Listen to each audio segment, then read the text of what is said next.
This week, ghosts from the past came back to haunt some of the biggest potential 2016 candidates. Here is ABC's senior Washington correspondent, Jeff Zeleny. 4 2016 hopefuls. 4 obstacles to overcome.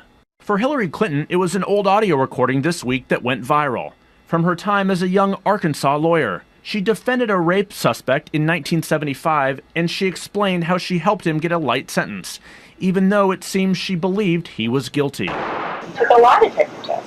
I had to polygraph, which he passed, which forever destroyed my faith in polygraphs. Fresh fodder after the 12-year-old rape victim, who's now 52, criticized Clinton. Hillary Clinton took me through hell, the woman told the Daily Beast. For Wisconsin Governor Scott Walker, a more recent case is making headlines. Documents unsealed this week show prosecutors were trying to prove he was at the center of an illegal fundraising scheme during his 2012 recall election. Walker's not been charged and says the claims are politically motivated. The media jumps on this. Some of the left spin this. You get our detractors out there trying to claim there's something more than there is. And for New Jersey Governor Chris Christie, Bridgegate still seems to hang over everything, even at this gathering of conservatives Friday. I'm called lots of different names, but indirect has never been one of them.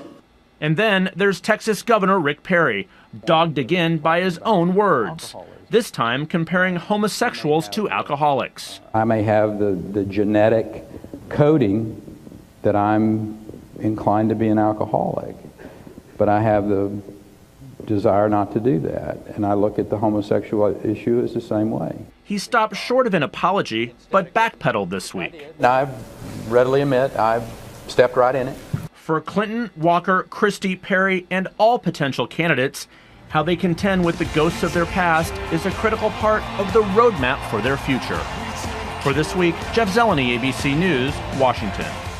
All right, thanks to Jeff. Now back with the roundtable. Greta, you were one of those that interviewed Hillary Clinton as part of this rollout. How has it gone? Well, you know, first of all, this whole thing about this rape victim, I think one of the lousiest reporting I've seen in a long time, both sides of the political spectrum. Scott Walker in Wisconsin, Republican, and Hillary Clinton, Democrat, because what she wrote in this affidavit was not her feelings about the victim, but she was seeking to get a court-appointed psychiatrist, and she said she was told this. Totally routine. Likewise, Scott Walker, the headline says that he's accused of a crime by a prosecutor. That's what prosecutors do. They accuse you of a crime. And if the prosecutor really thought he committed a crime, he would have charged him with a crime. So you've got lazy reporters who don't look at the court file for Hillary Clinton, and you've got lazy reporters who don't understand the system in Wisconsin. But Terry, hearing that tape and hearing Hillary Clinton laughing about how the guy was, she knew the guy was guilty, basically, or she believed he was guilty. Look, there's no question that that's going to be politically damaging for the people who already don't like her. We're such a polarized society right now.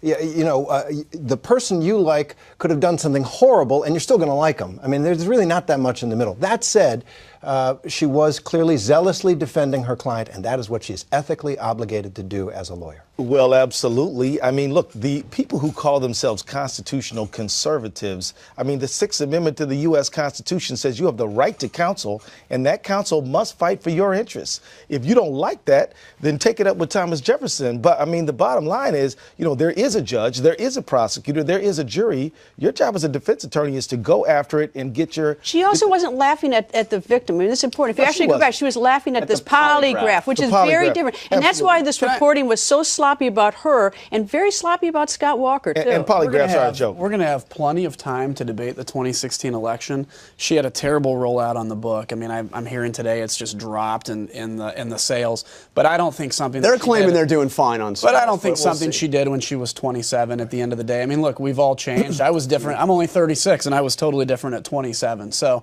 I don't think this is going to end up being a big damaging thing for Hillary Clinton. I think there's going to be a lot on both sides that we can run on and have a good spirited debate. Okay, I want to turn to one of the other big stories this week, which was the IRS. We had a very contentious hearing with the IRS commissioner about those missing emails. Listen to Paul Ryan. I am sitting here listening to this testimony. I don't believe it. That's your problem. Nobody believes you. You asked taxpayers to hang on to 7 years of their personal tax information in case they're ever audited, and you can't keep 6 months worth of employee emails? All right, look, it looks horrible for the IRS, Greta, but let me ask you the reverse of this. Do you really think that somebody at the IRS intentionally destroyed 6 months of emails to cover up something? Do you really believe there's a cover-up that big? Based on the timeline, no, because apparently the complaint was made before there was an investigation. However, I certainly think there's an awful, I don't think this is a phony scandal like the president does. Neither does Secretary Hillary Clinton when she spoke to us in an interview think it's a phony scandal. And I think it's terrible that it's dragging out this long. And I think it's terrible that the IRS tells the panel in the committee in February that the emails will be produced and it'll take 2 years and they don't even exist and they know about it. I think there's a lot of smoke there and we need an aggressive investigation. But do I think someone deliberately did it ahead of time? I don't think anyone's that smart or clairvoyant.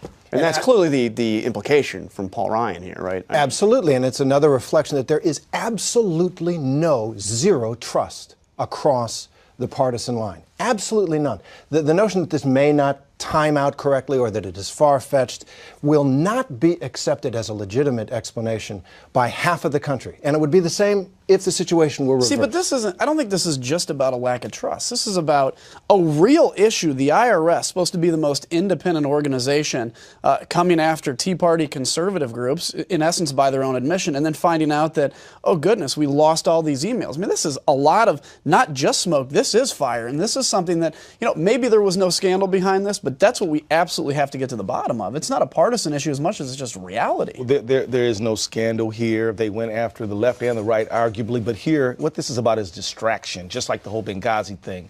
They don't want to talk about how they won't extend But let me they don't want to talk about. Aren't you a little concerned about 6 months? months worth of emails? Well, look, there is an email that where she said my computer crashed. I think it doesn't time out right. But I think you're no. Let ignoring me just say this is about distraction. This is about refusing to extend unemployment, raise the minimum wage. I think you make a huge. I think you underestimate. Unfortunately, we're out of time. We'll pick this up. We'll pick it up next week. Thank you very much.